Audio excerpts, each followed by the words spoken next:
Hey, everybody. Hi, everyone. Welcome back. Welcome to the all-new revamped late night snacks. Yep. There we go. And today we are talking about Coven.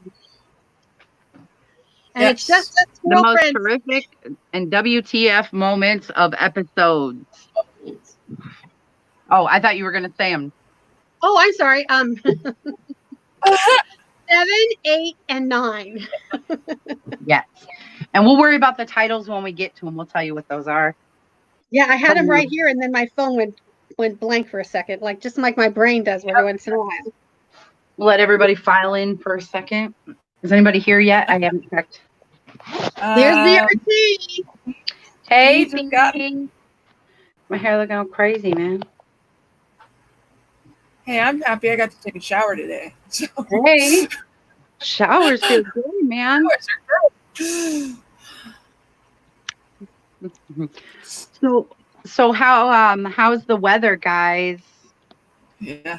Dawn and I feel like we're being roasted on a spit. Rotisserie style, huh? We might as well be with Papa Legba hanging out in hell. My entire house right now looks like a cave because it's the only way to keep the house. How's the weather where you are, girlfriend? Are you hot as hell too, like me and Donnie? Hey, Debbie.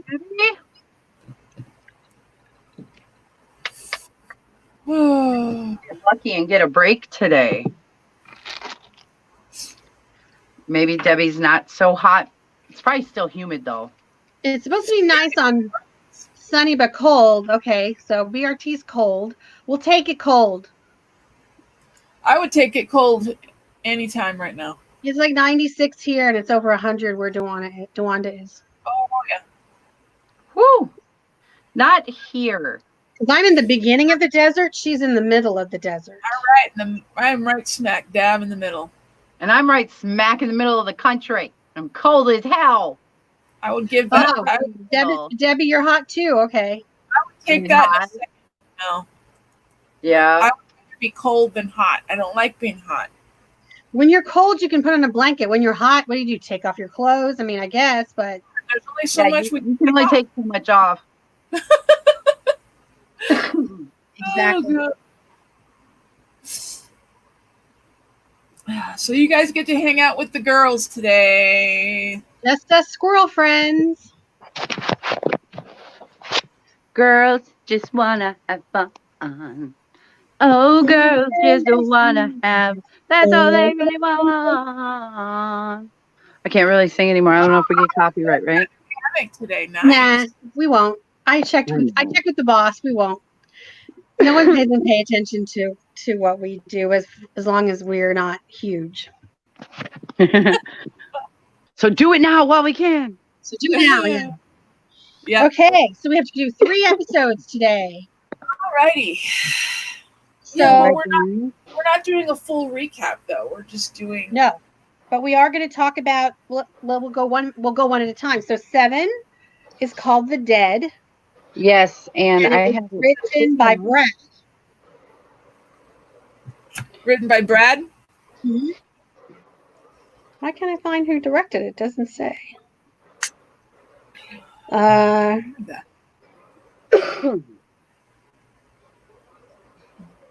find it. Out with fucking Evan Peters singing Rosanna in the tattoo parlor. Yeah. Yeah. So and you're like, what the fuck are they doing in a tattoo parlor singing Toto? Right. And we open with the flashback of Kyle singing Toto, like you said. Yep. Except, okay, so whenever you guys hear that, do you ever think of Grace Adler? Remember that fucking Will and Grace? Where the guy was like, I used to like you in high school. And instead of saying Rosanna, he was saying Grace Adler, Grace Adler. It's just the funniest thing. That's what I think of every time I hear that song now. Anyway, sorry, go ahead. Michael, if Michael were here, he'd get what I was saying. No, I love that show. But we open with the flashback of Kyle and his frat brothers, like you said, at the tattoo parlor getting tattoos. Yeah. And Kyle doesn't want one. He said No. he gets this whole spill. I'm not going to get into it about how, he wants to be respected. He doesn't want somebody taking him not serious because of a tattoo when he gets a real job. Oh, Cool. and this is where you see, because he said the levees broke Right. because people didn't care. And he was so upset about Katrina. And so you see what a really good person he was when he was him. Yeah. He wanted And he to wants become to an be an engineer to make New Orleans a better place. Hey, Buff. Oh, Buffy's here. Hey, Buffy. Ugh. But then Hi, we Buffy. see Kyle currently, because obviously that was a flashback. So we see Kyle currently, and he's chained up in the garden or the greenhouse room of the Miss Robichaux's Academy, where Zoe had chained him up. And we see him reveal the tattoo on his arm. And that's during the flashback. We had seen his friend get the 4-leaf clover. And now we see that he has the 4-leaf clover on his elbow, which we know is not his arm now. And then we see his friend gets an ankle tattoo, like wrapped around his ankle.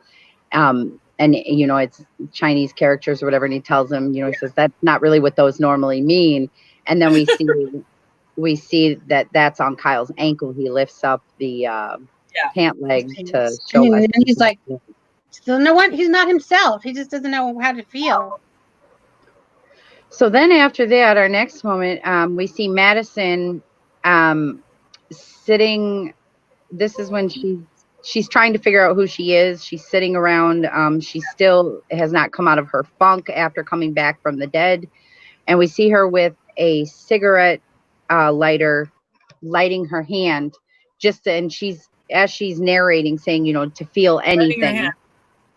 And so she's burning her hand, but you can actually see the flesh start to sear away, and you can see like, can't even feel it, like the burnt flesh underneath in her hand and everything. I mean, it was great effects, but yeah. Yes, BRT, you're right. It would, and we see him freak out when that happens too, when he realizes it. So then our next moment is when Fiona is with the Axeman at his apartment, which we are to think right now is his apartment. She uses the restroom, and then through a ceiling pan camera angle, we see over the top of the bathtub, because the curtains are drawn around the bathtub, so we see over it. Right. And we see that there is a very bloody dead body in the bathtub. We don't know. The cockroach. Oh, I know, because he's like, it's not very pleasant in there, and we're like, he's like, he's apologizing for where he lives, and she's like, I don't care what you are, who you are, whatever. And then she goes in the bathroom to powder her nose, and the big old cockroach comes out. And so then after that, Fiona discovers the truth that the Axeman has been watching her for years, and that he fell in love with her. And this is when Fiona realizes that she slept with a ghost. When he informs her of all of this, and we see the flashback of him watching her grow over the years and him protecting her and things like that. Then they say he's on the mortal coil. So he's definitely, because he's what do they call it when you can touch stuff? Poltergeist? No, there's a word that you call it, like tangible, but it's not tangible. Where you have to. They use it a lot in Murder House, because in the beginning they can't move stuff. Right. They can't do stuff. When I think of ghosts not being able to move stuff, I always think of the movie Ghost with Patrick Swayze. Yeah. And the guy in the subway teaching him to kick the can. Yeah, and he can't do it at first. He has to really concentrate on it. But there's a word that they use in horror movies all the time, and it's not tangible, but it's kind of something like you have to be able to make yourself be like whole again, because you're like a ghost. You have to be able to make your hands solid so you can move something. But they let him out, and he's walking down the street. Most ghosts are not able to do that. Yeah. And we found out later on, they just say he's on the mortal coil. So he's not really spirit, he's not really human. But basically, he just didn't sleep with a human, for lack of a better. He was not a human. Yeah.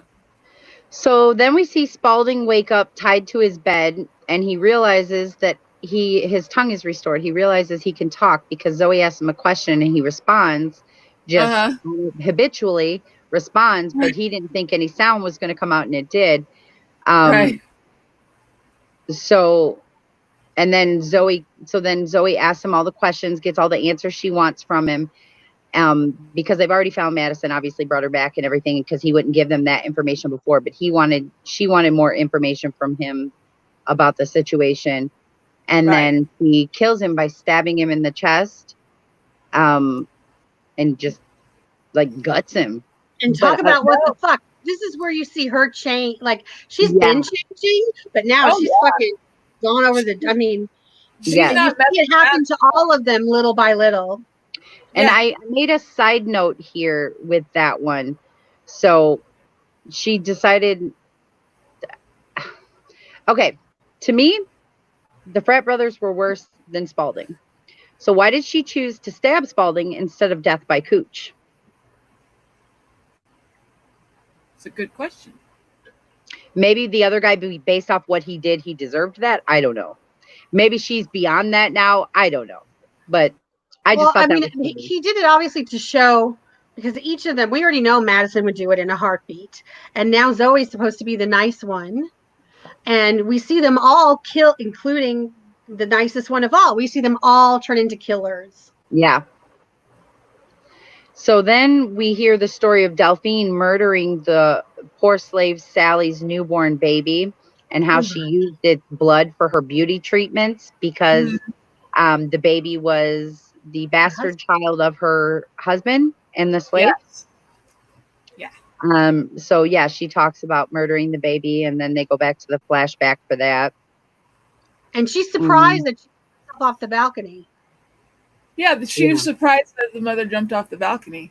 I mean, you really see and you got to give it to Kathy Bates. It's just when you think she can't do anything worse. Yeah. When she's already done, because she's done some pretty heinous shit. Then to do it to a baby is just inconscionable. Yeah. She doesn't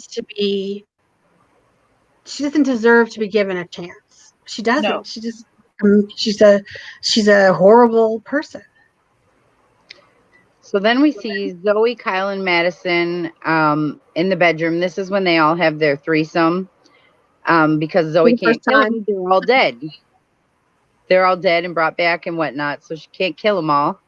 So, and this is when Zoe finally starts to get, I think this is when we start to see more of her change too, because she starts to be sexually aware, I guess, because she's actually allowed to be in this moment. With this, with this situation that they put this weird. Yeah, well, she didn't want it. She was going to run away. She's afraid she can't sleep with anyone for fear that they're all going to die on her. But she knows he won't die because he's dead already. But the problem is Madison is the one instigating all of this, and you kind of see her give over to another. She killed someone. Now she's giving over to the dark side with the person that she's in love with. You just see her personality change to where you're like, every little one, and this is what Ryan did so great. You just see little glimmers of they could be the Supreme. Yeah, they could do this. They have another power now, and we'll see that more of that as we unfold. Right. So then Queenie takes Delphine to Marie. She tricks Marie into going with her. Or I'm sorry, Queenie tricks Delphine into going with her to Marie. Delphine thinks she's going to get a beauty makeover. And they lock her in a steel cage where Marie takes Delphine's blood after Queenie cuts her. She has Queenie cut her, and then she takes Delphine's blood. And then she begins to paint the blood on her face. Just the same way we see mirrored in the opening episode with Kathy Bates with the blood. And she's staring into the camera, and Marie just looks at the camera and she goes, beautiful. And you're just like, ooh. Because it's like too much. Right. Karma. Yeah. And you kind of are a little, you're kind of going like, yes, even though it's worth it. You're going, yes. you know, even though it's horrific. It's like, you're like, yes, you deserve that after what happened to you. Fuck this woman, you know, screw that bitch. Well, yeah. BRT, yeah, we're talking about Kathy Bates, and BRT says his jaw drops every time she comes into the screen, pretty much. Yes. Yeah. She's Especially- amazing. She's turning it on. I mean, and then She you can do no wrong. I mean, she does wrong as her characters, but as an actor, she can do no wrong. know, and you know, she starts to come, you know, befriend Queenie starts to enlighten her, and you feel like they're forming a bond, and then she reverts back to her old self. You know, sometimes you can't save someone. One thing. How despicable she was, and how really, I mean, we knew she was wretched from the first 10 minutes of the show, but come on. Yeah. Well, that's the first character we're introduced to that we. I know. And that sets up your opinion of the whole. I know. If show, I almost turned it off. Then, since I had never seen an episode before, I was almost never going to watch American Horror Story again. I'm just like, what the fuck is this? I'm like, oh, it's Kathy Bates. And then it said Angela Bassett. And I'm like, okay, let's just kind of hang out and see what I happens. might as well wait and see where she pops in. Yeah. So People that I hadn't seen at that moment, I hadn't seen them for a while. Ryan brought these actresses back who were supposedly too old for some of the things that were going on in Hollywood. And he celebrates women who are over 40 even, you know. Yeah. So I was like, Yeah. Jessica Lange and Kathy Bates, I think I'm going to have to watch this. And Angela Yeah. Bassett on top of it. And my God, Angela Bassett That is the gorgeous in this show with her long, oh, I love it. Period. She's always Yeah. when she's standing there with those long braids. Yeah, that ends up being It's the confidence and the power. Power. yeah. It's Mhm. not any It's different than when I attractive. watched her back when she did Stella a But that- million years ago. She's the same strong, beautiful person. It's awesome. I just love her. So then we start with episode 8, which is The Sacred Taking. We see Queenie walking under a bridge with a bunch of homeless people, which you would think would be like a Skid Row type of area type of thing, you know, just where a bunch of bad people live, you know, people you don't want to mess with and be around. And so a man confronts her, and he just vulgar and being nasty, and then he pulls out a hammer, and she stabs herself. She picks up a piece of wood, and it has nails sticking out of it, and he says, what are you going to do, you know, something like that, like, you're not going to hurt me, little girl, or something like that. And so she stabs herself in the hand with the nails, which we know then affect him. He goes to tug his pants like he's going to rape her. You know that's what he has in mind. Well, right. That's very much what we find that out, but that's very much what they set up. It's very creepy like that. And so then and Ryan wrote this episode. This guy. Oh, this one? Okay. Yep. Ryan, so Ryan wrote it, and Alfonso Gomez Rayon directed it. He's done a few other ones. Yeah. So, and then at this point, Zoe and Madison walk up, and they're talking to Queenie. They're like, you need to come back to the Coven, because she's already left at this point to be with Marie. And she tells them that. She says, you know, Marie's offering me this and this, and I'm going to give her this. And then she walks, after she knocked out the one homeless guy with a hammer who was trying to attack her. She goes over to a guy who's sleeping right next to this whole situation, and she just stabs him. And you're like, what the hell? And we see Zoe kind of recoil and just, and she tells her, you know, she says, you just killed an innocent man. You know, there's no coming back from that. And she says, shows what you know. And she proceeds to tell him, and I believe it was 3 or maybe 4 girls. Young he's a pedophile rapist. This this guy has taken young girls, and he's raped 3 or 4 of them, and they hadn't caught him yet. So Marie Laveau needed a dark heart. So Queenie proceeds to literally put her hand in his chest and yank and pull. And I like how they did it, because they always make it seem too easy in movies, whereas this seems like how it really would have been a struggle. You can't just rip something like that, you know. And then she rips out the heart and everything. She says Marie Laveau needs a dark heart for her potion she's making to give Queenie more power. And then she just walks away. So then we we see Joan and Luke, the neighbors. Oh. And Luke is telling Joan nothing happened because this is after the whole Halloween incident where Luke got hurt and everything. And so, he had been over there with the girls where his mother had told him specifically not to go before. And so he's telling her nothing happened. They saved me. And she proceeds to tell him, no, only Jesus can save you and this and that, being the Joan that she is. And then she tells him to drop his pants. She grabs a water bottle and hose out of the closet and tells him he needs to be cleansed.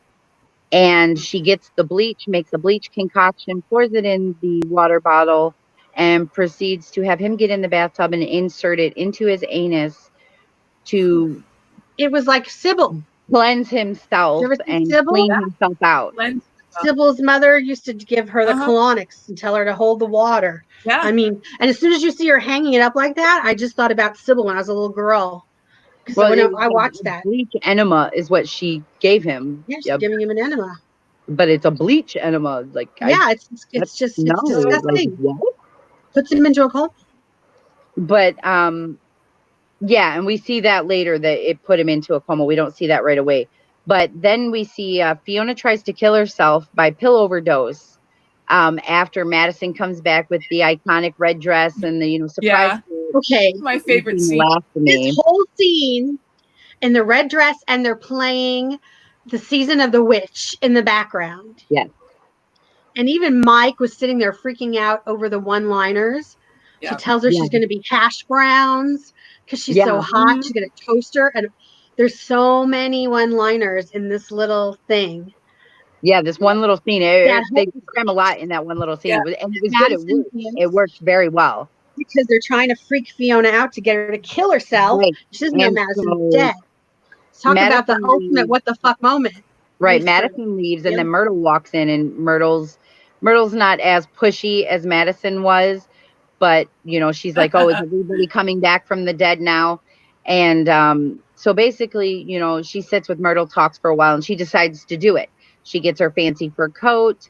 She takes a drink. She grabs a bunch of the pills. She tells her, make sure they hang my portrait where I chose. Don't let them put me in the basement. And then she takes the pills and lays on the bed, and Myrtle walks out, and they show everybody sitting in the parlor waiting for her. Not before she takes her fucking jewelry. Before you're going. Oh yeah, she takes her jewelry. While she's watching her, she's just like, you don't need this. I don't think you're not going to need this. Most of it is paste, but some of it's worth saving. Her and her fucking. Yeah. Didn't she say costume jewelry or something like that? Yeah, she call it paste. This is costume. Yeah. But so then Fiona's lying there, basically getting ready to die. When we see Spaulding standing over her. Now we know Zoe just killed Spaulding, so we're like, okay, what the hell? And then that's when we realize he's a ghost. Mm-hmm. And he gives her the medicine, which I'm assuming was like Epicac. Yes. Right? Makes you throw up. I believe so. Right. So that's why, and he didn't say it right away. I assume that's what he gave her. That's generally what. What else could it be? That's what. Right. So then she takes it. He talks her into it because she's telling him, "I'm going to do the first selfless thing for this coven I've ever done," and he says, "No, you're not. You're going to get the fuck up and you're going to do it now because these women are fooling you." And she takes the medicine. She throws up, and then she's feeling a little better. But then we get back to Marie and Delphine in the cage, and Delphine's in this cage. Yes, she's immortal, and I know it's her attitude, but she's just taunting Marie. And at this point, your enemy has you locked up. You probably because that's her personality. Well, and Marie says something to her along those lines too, basically telling her like, "I'd be careful, who you're getting smart with and who you're talking to like that." And she's like, "I know, I'm great. I'm this, I'm that. Right. You're this, you're that." And so then she waits for her to point. We see Marie go and get a long curved blade, almost like a sickle, but small. And she it's a fireplace poker. No. No, this is because then what she does is she walks over to Delphine while she's got her hand out, pointing at Marie, and she slices her hand right off. Oh God. Okay. No. Wrong scene. Sorry. And she tells her she says That something felt to her good, like, but- "Oh, I'm immortal. What's that going to do?" or something. And she says something to her, and she says, "But we've only just begun." So more is coming at that point. I'm trying to see. I have an extra note here. Okay. So I'll get back to that because there's 2 more moments, and then after that, remind me to get back to my note because I want to ask you guys a question. Okay. So next we see Luke and Nan.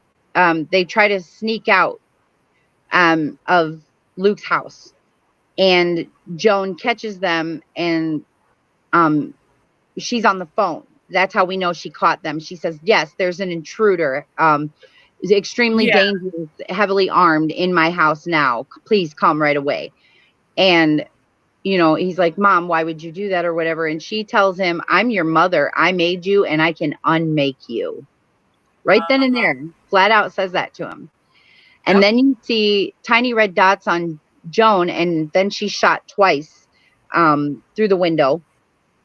Nan is almost about to get shot, but Luke dives in front of her, and he gets shot. That's what puts him in the coma. That's what puts him in the coma. Nan cries and says, "Don't leave me. I'm your supreme." Because right before this, okay, I should have wrote that, but I remember it.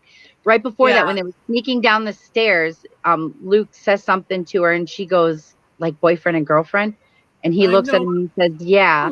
And just the biggest smile on her face. I know. Then She says, she's crying and bawling. She says, "Don't leave me. I'm your supreme." And I'm like, oh my God. No. So you just like right then you feel like I'm gonna cry now thinking about it. Like I felt so bad for her. You know what I mean? Yeah, Jamie Brewer's awesome. Jamie was amazing. So then the last moment we have of this episode is there is a ring of the doorbell at Miss Robichaux's Academy. Fiona opens the front door to find what else, you guys? A mystery box. She takes it inside to open it up. And when she opens it up, it reveals Madame Delphine Lalauerie's very bloody head. Just head. And she's like, which she sent back to her in response for her sending her Bastien's head. When suddenly Delphine's eyes just open because they were closed. And then after the box opened, she just opens them. Yeah, and she's just like, they shoot wide open, and she's just staring as wide as she can. And she looks at her, and in a very quiet, raspy voice, she says, "Help." And it's very much the opposite of her line, "Lies." Lies, I know. It's exactly the same, except it's quiet and it's help instead. The way she holds it out when she says it, the raspiness to it when she says it and everything, the way Kathy makes that one word flow, it's very much mirroring that same scene, which was interesting. Absolutely. But that's how they end the episode. So I want to ask you guys real quick. I was thinking about something when I saw Spalding come back, because I mean, obviously we've seen it. We knew this was going to happen, but knowing what we know now that we've delved deeper into it, we've talked about theories. We've seen, more recent episodes or seasons. Do you guys think that Miss Robichaux's is like a helmet, like a lot of the other places, or maybe just a portal? Because like an opening to the underworld, because Papa Legba comes and goes. I mean, I know they call him, but we see that a lot. We have Spalding, we have the Axeman, like Murder House, and and then we see Misty, Nan, and Legba all come through the doors in Apocalypse. Come through like their dining hall door, so like they were in the middle of it, like so it's like almost like a portal is like the ground it's on. I mean I don't necessarily see it as a hellmouth. No. Maybe not. That's like a portal, because not a hellmouth, especially because Spalding. Nobody seems to be tortured souls there. except for the Axeman, but that's for a whole No, I different think it's just reason. because there's so much magic under one roof that it gravitates towards it. Right. And Right. Which I'm sure Debbie which can, if you pay attention to like supernatural stuff and things like that, not like fictional stuff, but what they claim to be, nonfiction, real life stuff, they have like these places, and that those are places they call portals to hell or portals in general, because they attract things like that to them, even if it's not something stuck there. So even if there was so much magic on this one land for so long that it attracted things to it. Plus, we don't know what the land was before. I mean, it's New Orleans. New Orleans is all swamp, well, crypts, things like that. So you we I don't mean know what it you could have have New been. Orleans. I mean, Anne Rice writes about New Orleans. Everybody, all these the writers that do horror and things, they always put New Orleans because it is such, or Massachusetts with Salem. There's certain places that you see people all the time. On the East Coast, it's in Massachusetts. Down south, it's in Louisiana. The West Coast doesn't have much, but what it does have is some old stuff in LA, which is still Okay, from the well, 20s. Debbie makes a good point. She said maybe every season setting is a hellmouth or similar, all places that hold the evil for sure. But these guys, Mhm. but the witches aren't evil. No, no, no, no, no, not them, but maybe the ground. The So ground itself. maybe the spirits they've trapped, or you say they're not evil though, but look at all the death Well, and the I mean, killing they do compared to and like things. Murder House, Technically, to a lot of people, that would be considered evil. To themselves, they're not evil. They have good cause for why they do it, but that doesn't make it any less evil. but it's not like in Murder House where there were all these just Right, everybody right. was. I just Exactly. think it's a magical place because they also appear in Good Apocalypse, like story. at the bunker. There's different places that you see them Yeah. appear. I Mhm. think that New Orleans is like a very romantic city. Voodoo and the graveyards and the swamp. I mean, it's got She says everything you need. romantic, but she says voodoo, graveyards, and swamp. I know I what you know. mean. I know what you mean, You know though. what I mean? Like, Yeah, like oh well, because it's got those elements, right? Not in right. it, but you know what I mean. Like The and mystique. there's a It's lot the writers mystique of pulled from everything. that. Yeah. There's a lot of opportunity, not and it's always usually hot and humid, and there's alligators and swamps, and then there's these Okay, so big, beautiful old houses, and old houses equal ghosts. true. Because it's True. older Yeah. than some of the other places in the United States. LA, there's nothing like it's all from the 20s, whereas you can go back a lot further on the East Coast and in New Orleans, especially because oh my God, they flew. I don't remember what episode this was, but this might have been. They're talking about when the witches came from Salem to Louisiana in covered wagons. Yeah. And Yeah. Myrtle. And Myrtle. Myrtle. had a proper charcuterie or a bidet in sight. I know. Myrtle is the best in that. The whole. Yep. She's Her all line, about the last of luxury. I would go back and just write them all down because her lines and I mean that whole speech with Madison and Fiona. I mean the writing Just is wait till just we have to narrow them down for this season. This one's going to be hard.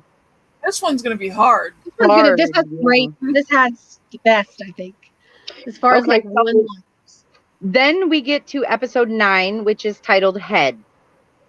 Now, there is actually quite a bit in this Yeah. episode. So I have more. So we need to make sure we don't get too sidetracked or we will not get done with this in Okay. time. No We problem. have half an hour, so we should be good. Yeah. So we open up in 1991. We see a young boy, not knowing who he is yet. We just see a young boy and his father hunting. Mhm. And, we just hear him talking to him about hunting and about being a Oh brave yeah. man and all this stuff. And then they hear a noise and he tells you, we see something. And then we see something like, going scurrying through the woods.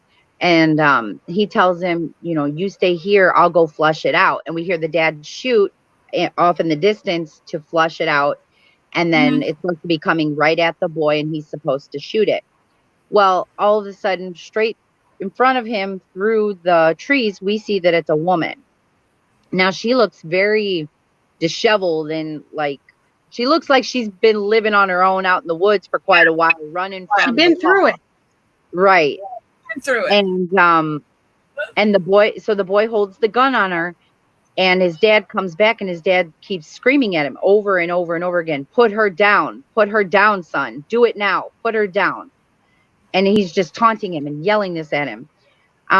So then before the boy can react, he looks like he doesn't want to, but he might get ready to pull the trigger. Then she shoots flames at him in his direction. Mm-hmm. And so then his dad, to save him, pushes him and shoots her in the head. And that's when we realize what they're talking about. Isn't Because she like bound like this, like Myrtle was when she went to the stake? Didn't he have the ropes around her wrists too, like this? no, Yeah, I think he did. No, wait. No. She was somewhere bound, wasn't she? Oh, I guess, well, she was bound anyway. Like, I mean, you kind of figured you knew what she was.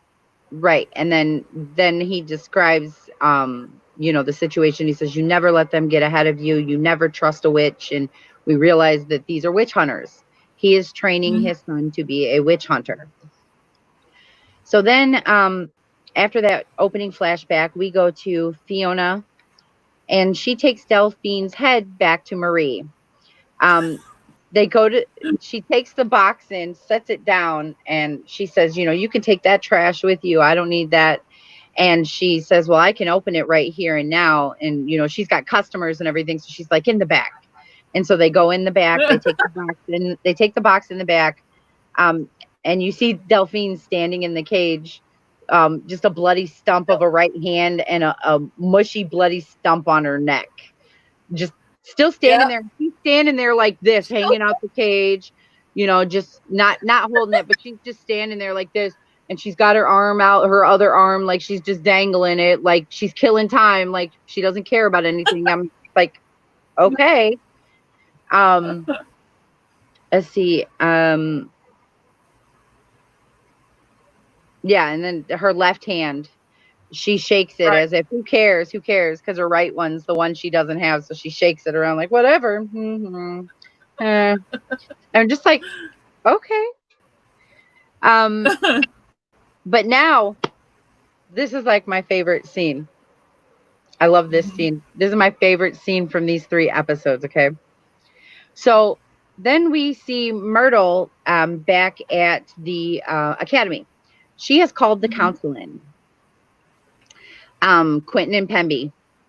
She's called them in, telling them, that let's let by, because they're like, oh, we're sorry to hear, and we see that you look great, and death has done wonders for you. Of course, Quentin talking about how her skin looks so amazing, and your secret, what's the and they felt bad about it after it happened, and they rushed too hastily.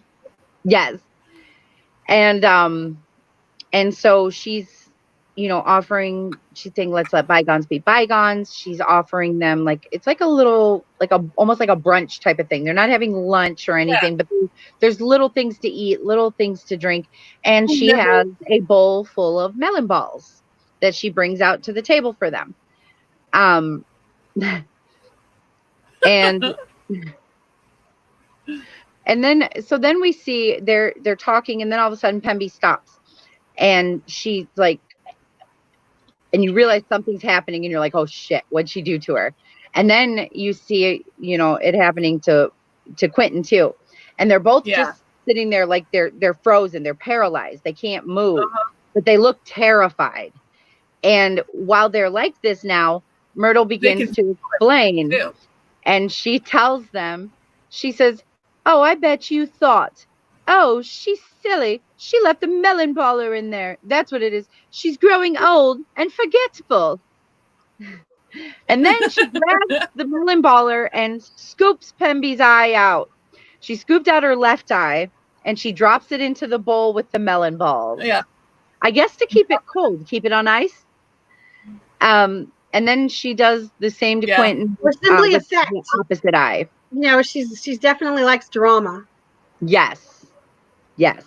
So then the next scene we get after that one is when she's giving Cordelia the new eyes, and she's talking to her. Fiona walks in and she's like, oh my God, you know, you've restored her sight. How is this possible? You're not witch enough to pull this off, she tells her. And she says, oh, I'm more powerful than you'll ever know since young Misty has brought me back from the dead. And then she asks her, Right. she's like, you know, she's like, you couldn't get a matching pair, you know, just of course Cordelia or Fiona getting in on Myrtle. And she tells her, she's like, wherever did you get them? And she said, well, the donors wish to remain anonymous. And then we see a flashback of Myrtle showing us what she did to them, but she's not telling Fiona, but we see her. And this is where we see her cutting up the council's body parts and very gorily playing with them, clapping their feet together, waving their hands around. You're like, yes, Auntie Myrtle. And then, and then she throws the parts in a bath of acid. So we know what she did with the council, how she got rid of them. And I love how she told Fiona, I once had a beautiful, some kind of a cat. It had one blue eye and one brown eye. And it was so intelligent and so refined. And that's how she explained it to Fiona, just the way that she, you know, I had to put my glasses on. Like, you couldn't get a matching set? What are you doing? She just, she takes the cake, this lady. I know. She's our favorite. Right there in the laundry room when you first walk in. Look to your right. So let's see. There's 4 of them. Okay, so then right after that, Queenie has taken Delphine's head because Marie had told Queenie when they were after Fiona left, when she had left the head there, she told her to get rid of it, to throw it away. Throw it in the trash or burn it or something like that, she told her. I think she said to burn it is what it was. Yeah. Burn it or bury it or something. Yeah. But then we see Queenie didn't listen. Queenie took Delphine's head and she took her to what I'm assuming now is Queenie's new apartment now that she's with Marie Laveau. She's upstairs in the salon. I thought she was upstairs. Right. But that's what I'm saying. I'm assuming it's her new apartment because she's not living at Miss Robichaux's, so she needs somewhere to live. She's with Marina. So we see her take the head and sit it on a table in the apartment. She turns on Roots and she tells her, you're going to watch all 8 hours of it. You're going to learn something. Parts 1. And she she tells her, all 8 hours and the sequel. Roots, the next generation. Sequel. Oh, and the color purple.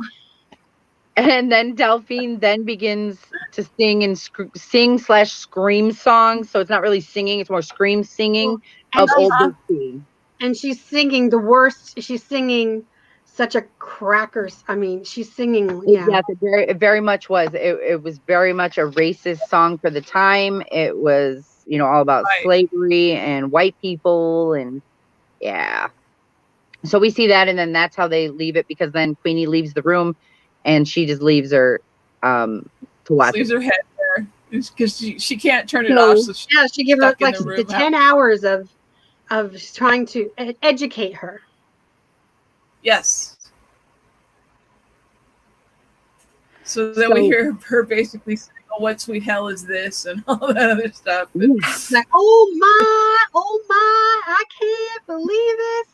And then I just love it. I just remember like Roots Part 1, Roots Part 2, and the color purple. And there was one other. There was one other one. I can't remember what it was, but. And we're like, go, Queenie, go. Yeah. So then we see Hank begin to get deep bloody wounds. He's sitting eating a box of noodles, bowl of ramen or something, and we see him start to get bloody wounds on his wrist all of a sudden, real quick. And you're like, "What the hell? Where'd that come from?" And then he falls to the floor. We see his legs snap, and then he's like shaking violently on the floor, and then he just violently flips over. Yep. And in through the doors busts this big buff guy who says, Marie Laveau sends her regards. And Hank asks, what's happening to me? What do you think, you dumbass? First of all, he just told you Marie Laveau sends her regards. Marie with a voodoo doll holding it over the flame and bending it back and forth. Because then we see that Marie Laveau is at her place with a voodoo doll, and and then we see Hank is barely breathing and he's bloody all over his body.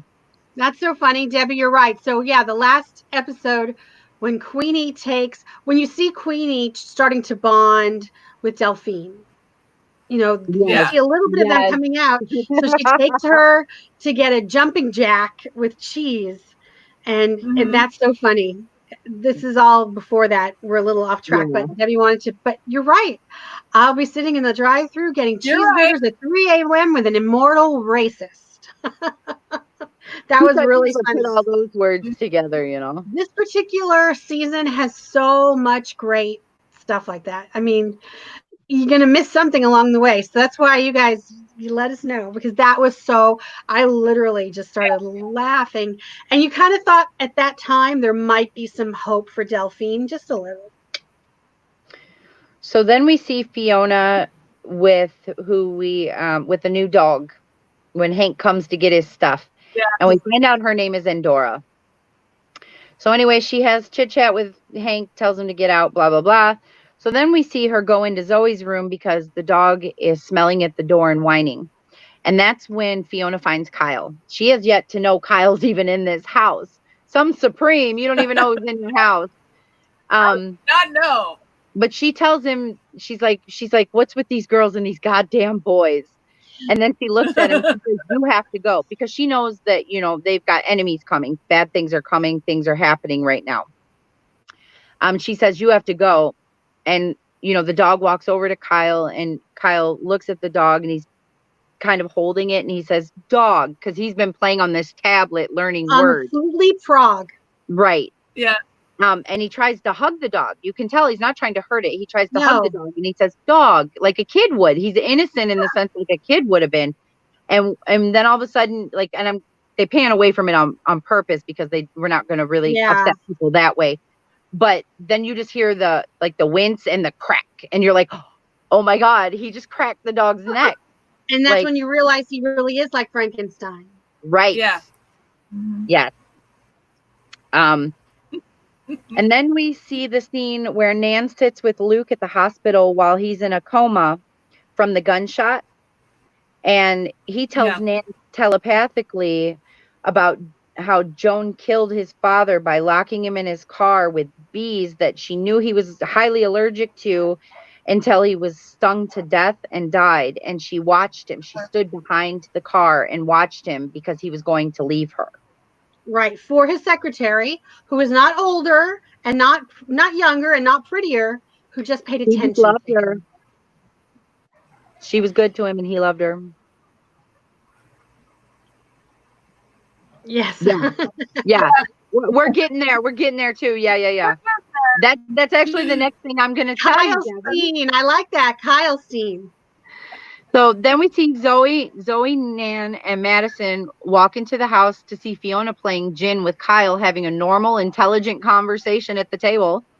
Playing gin, which is obviously not an easy game, let alone for somebody who can't barely say dog.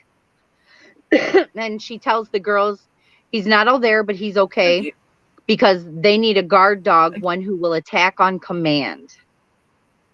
Because obviously he killed that dog. Yeah, they're like, what did you do? And she's like, nobody says, hey, where's that dog? We never hear of it again. Nobody says, where's that dog you had or anything. But it's funny because they're like, what did you do to him? And she's like, well, I gave him a little upgrade. So then we see him bust into Cornrow City. We see Hank bust into Cornrow City, and he starts shooting and executing everyone and anyone he sees. He shoots Queenie in the stomach as he walks past her. And we find out why it didn't affect him when he shot her, I guess, because it was a silver bullet, we find out. Which makes sense with hunters, silver bullets, but I thought that was werewolves, but okay, whatever. We're not going to get into that. Well, and it was blessed. That's how when they found the first one, they said this bullet's been blessed. Oh, that's not right. Even just silver. Because Fiona put it in her hand and Cordelia gave it to her. And she's like, this has been blessed. And she's like, yeah, I kind of almost felt sorry about trying to have to kill you when I found this. Yeah. That I was glad that you're not dead now. So then Hank is about to shoot Marie and kill her. And right when he's about to pull the trigger, Queenie lifts herself up off the floor, grabs a gun, which I'm assuming it's one of the guns he dropped. Yeah. Grabs the gun and puts the gun into her mouth and blows her brains out, which makes Hank's head instantly explode all over the window that's behind him. Yeah. Mm-hmm. And while then all Queenie falls to the ground, and you think, "Oh my god!" Yeah, and while all this is happening, we see Delphine's head still on the table upstairs in the apartment, watching Roots and listening to "Oh Freedom" because Queenie had come back in and turned on the music and told her she was going to listen to it because she wasn't watching. She wasn't watching Roots. She played the whole thing and she didn't watch any of it. And she's like, "Well, you're going to listen then. If you're not going to watch, you're going to listen." She said, "Because you don't have hands to cover your ears." So we see her watching, the TV and everything and listening to the song, and she finally gets it and begins to cry. So we think we're not fully sure, but we think that she's finally getting it, and she begins to cry, breaking down, like it's affecting her. She's realizing. Watch this. Huh? I started crying too. Yeah. When I first watched this, I was just like, So then you got to know what you're doing, woman. You have to know how bad it is. You have to know what you can't do to people. It's just not humane. It's just not right. No. It was so moving. And again, first American Horror Story for me, I was just like, because it ends with him saying free at last, free at last. You're just like, oh my God. But we get one. No. We get one more scene though before it ends. Sorry. I'm sorry. I didn't mean to work you up. No, that's okay. Okay. We see Luke wake up from his coma in the hospital. Mm-hmm. And he looks at his mom, and while crying and sobbing, he says, "You murdered Dad." And he's just sad. "You murdered Dad." And he doesn't have a whole lot of energy. He's just coming out of his coma. And she's soothing him and shushing him. And she says, "Shh, no. And then she grabs a pillow and just smothers him and kills him right then and there. And that's how the episode ends. And you're like, Misty, what the fuck did you bring him back? Bring her back. She was dead. Misty brought her back. Right. And then they want to use the power of resurgence, we find out later, to bring him back, but we'll get into that with the next set tomorrow. Sorry, yeah. Every time I see that scene, no matter how many times I watch it, when you think that Delphine is getting a little bit woke or starting to feel what it is that she did to these people and how just despicable and inhumane and disgusting it is, that she could actually have a little bit of clarity and a little bit of, looking at them as her equal, which they are. It just kind of gets you all verklempt. Oh yeah, we went back past that part, or I don't know if that's the next episode. No, this is this one. So they were trying to find out why Hank was there, and they found out, just like Debbie said, Hank's dad says the Fox family started out as builders in the colonies. So I wanted them to be the ones who built the Mott Mansion in Roanoke. Debbie, I love you. But they didn't. Oh my God, that's awesome. I love that. Because they've been around for hundreds of years. They could have. But it did hearken it back to Salem. And Fiona said, just like in Salem. We need her for Theory Thursday. So I know. And his name is Renaud. His last name is Renaud, which is fox in French. Mm-hmm. And then you see pictures of him, and that's where you find out that the head of the witch hunters is this multi-billion-dollar corporation with Hank's disgusting father at the head of it. Yes. And hello, Miss Katie. Nice to see you. Let me go through the. Let's see. Let's see here. Where are we at?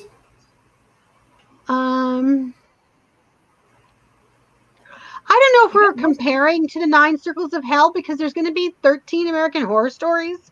Well, that was in the beginning. I don't think that's happening anymore. I think that was like in the very beginning. Once they got past 10, there's only 9 Circles of Hell. So I think that we're not going to know any of this shit till we're done, whenever that happens to be. whether it's 13 or 20, the way Ryan's going these days. Yes, and Myrtle is glorious. And Debbie doesn't buy the Circles of Hell. I thought it was really an interesting take on it. I bet you Ryan didn't even think that. You know what I mean? He's just probably doing his thing. No, I don't think he did either. Because he was even admiring over. Up until they had only 9 seasons, and yes, it was a very viable thing. Why not? You know, and yeah, Debbie. Yeah. Every season is a hellmouth or places that hold evil or magic. It has to be. That's why Ryan picks these great places from Massachusetts. LA is kind of it's LA. New Orleans, and a lot of writers have the similar, people who write thrillers and horror stories. You're always in if you're in New England, you're up in Massachusetts somewhere in the woods. The Blair Witch is in Maryland or whatever. There's all these kinds of places that just kind of innately are like that. So they just make for a great story because you could believe evil could be there. It's not like they're going to put it in the middle of Manhattan. Where there's tons of people. Well, and I never actually considered the tent for Freak Show to be a hellmouth, but I guess in a way it could be. Yeah, I mean, they all take place in a location, and there's always mystical stuff. So anywhere they go, something's going to happen. It's just him. Right. Ryan finding these great places to set it up. And for a freak show, yeah, it had to be a tent for sure. Let's see. Thank you, BRT. Please like and subscribe. Anyone who's new, let us know if there's anything that, oh yeah, AHA's Alaska. I could totally see that, BRT. Has anyone been to, I've been to Alaska. It is beautiful, very remote, and I could totally see someone dragging some dead bodies and no one finding out. Alaska has a lot of places that are only accessible by water. You can't drive to them. You have to take a boat because it's not connected by roads. Yeah. And it is beautiful. It is. We were there 3 years ago. It was so beautiful. But it's definitely remote and definitely creepy like that. So who knows? Maybe it's on his list. He's got a couple more seasons coming up. Well, and being the fact that he's having to do a switch for the season, we don't know. So yeah, well, we don't know if he's going to switch or we're just going to have to wait. We're all here. We're all breathing. Hopefully, everybody's is healthy. And right now, going to the beach, haircut, first world problems. I mean, we have this. Can you imagine if this would have happened in the 80s? Oh God. Yeah. Oh, I know. Just the fact that we're able to communicate the way that we are, that we're very fortunate. Oh, BRT says your camera was moving by itself. He just saw it going. She likes to keep us tomorrow. We're going to start with episode 10, which is my personal favorite episode in American Horror Story ever. And I believe tomorrow we're doing the last 4. It's 10, 11, 10, 11, 12, and 13. I can go over a little bit because the last one has a lot of shit going on. Yeah, and that's what we kind of warned everybody about too, is that Friday's episode's probably going to go a little over. So, but bring a shawl if you got one. Yeah, just bring a snap and stuff. Wear your Middle Crescent Moon necklace if you got one. It's time to hang out with Stevie. Yep. And Misty. Yep. Well, thank you guys for being here. We are glad that we got to see Buffy and Debbie and BRT and Katie. So nice to see you. Thanks for coming by. Thank you guys for being here. We will be back tomorrow. And we look forward to seeing you guys tomorrow for a whole new round of WTF. So same bat channel. Same batshit crazy. All right, everybody. Yeah, we all are a little bit. So we wouldn't be here. Bye, Bye. guys. Guys, have a great evening. And we're out.